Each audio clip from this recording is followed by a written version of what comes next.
नमस्ते। अभी आशा है कि आप सब लोगों ने एक्सरसाइज करना तो चालू कर दिया होगा और आपको बहुत मज़ा भी आ रहा होगा।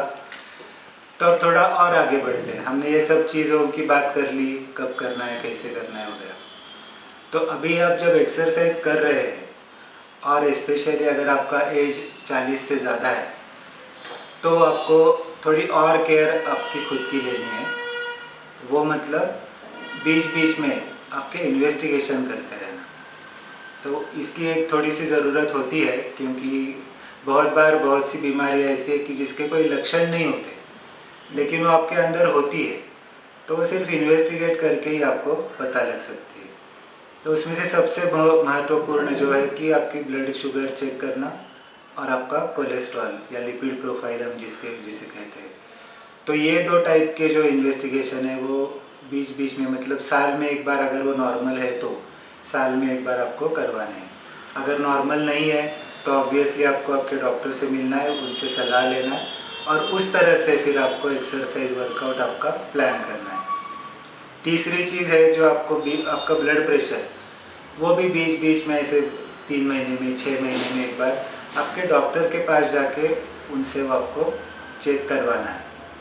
और अगर आपका एज 40 से ज़्यादा है या फिर 50 से भी अगर ज़्यादा है तो उसमें एक और चीज़ ऐड हो जाती है, उसे बोलते हैं ट्रेडमिल टेस्ट। वो इसलिए है कि अगर आपका हार्ट का जो फंक्शनिंग है, हार्ट का सर्कुलेशन वो ठीक से हो रहा है कि नहीं हो रहा है, वो बताने वाली एकदम आसान सी वो जांच है।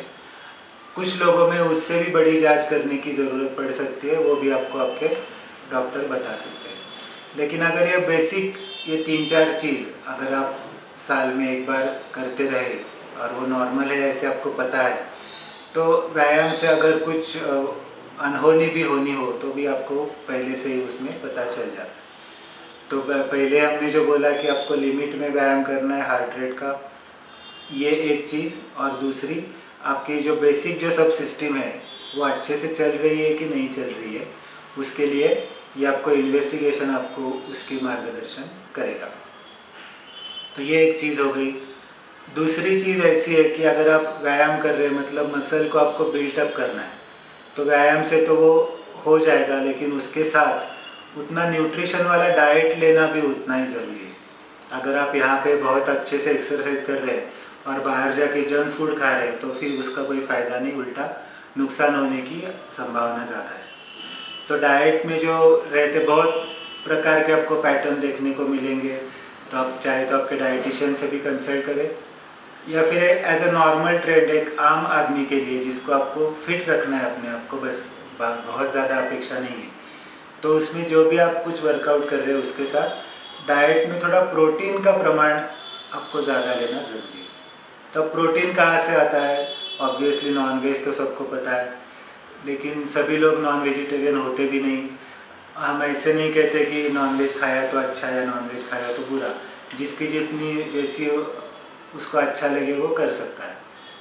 लेकिन प्रॉब्लम क्या होता है कि नॉनवेज खाने वाले भी जो लोग हैं वो भी हमारे ज़्यादातर जो प्रचलन रहता है तो उसमें ढेर सारे मसाले, ढेर सारा प्रोसेसिंग, ढेर सारा कुकिंग करके उसकी जो न्यूट्रिएंट वैल्यू है वो लगभग ना के बराबर हो चुकी होती है। तो आप वो जो नॉनवेज खाते हैं वो सिर्फ ज़बान को संतुष्ट करता है, शरीर को उसका उतना फ़ायदा नहीं होता। तो अगर वो भी खाना है तो कम से कम प्रोसेस्ड नॉनवेज आपको खाना ज़रूरी है। दूसरा एक अच्छा ऑप्शन है वो है एग्स का। तो आप डेली या वीकली ट्वाइस इस तरह से एग्स खा सकते हैं।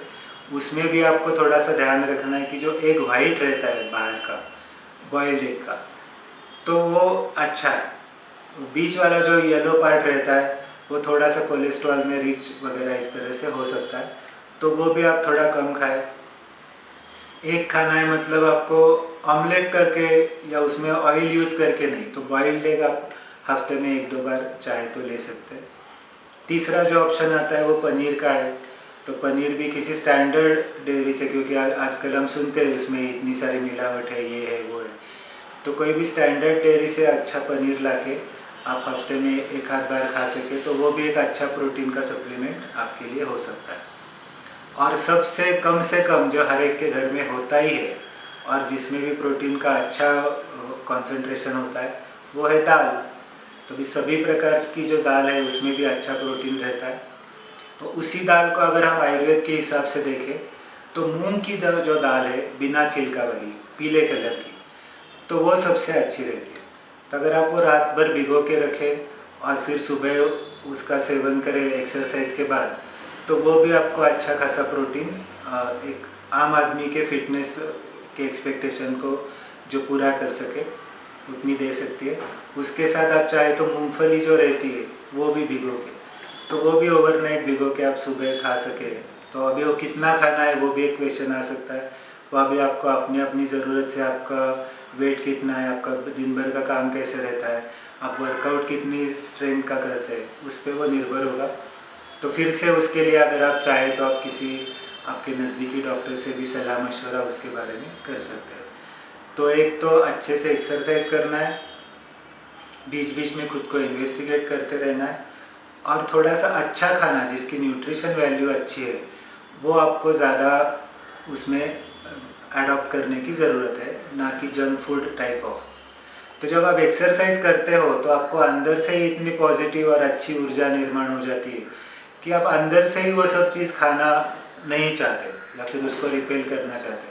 तो कोई भी आपको जंक फूड का कॉर्नर दिखा तो आपके पैर वहाँ पे अपने आप जाना बंद कर देंगे और किसी हेल्दी चीज़ की तरफ, कुछ भी फल हो या ड्राई फ्रूट हो, इस तरह का ऑप्शन आपका दिमाग अपने आप सोचना चालू करेगा। तो ये सब जो पॉजिटिव चेंजेस है लाइफस्टाइल में भी, तो वो भी आपको एक अच्छी एक्सरसाइज की आदत आपको दे सकती है। तो हेल्दी लिविंग के लिए जैसे डाइट इम्पॉर्टेंट है, एक्सरसाइज भी उतना ही इम्पॉर्टेंट है। तो ये जो इम्पॉर्टेंट चीज़ है हेल्थ के लिए, तो उसके बहुत से पहलुओं पर हमने प्रकाश डालने की प्रयास किया इस सब में जितना हमें पता है। तो आशा है कि इससे आपको एक शुरू में तो एक स्प्रिंग बोर्ड जैसा एक स्टार्ट करने के लिए थोड़ा सा मोटिवेशन मिल जाएगा। अगर अभी भी आपने एक्सरसाइज करना चालू नहीं किया है तो तुरंत चालू कर दीजिए, और धीरे धीरे आपको फिर उसमें अपने आप ही आप अपना एडाप्टेशन या चेंजेस आपके हिसाब से कर सकते हैं। सो बहुत बहुत धन्यवाद। आशा है कि आपको ये वीडियो अच्छा लगा होगा। अगर लगा है तो लाइक कीजिए, शेयर कीजिए, चैनल को सब्सक्राइब कीजिए। बहुत बहुत धन्यवाद।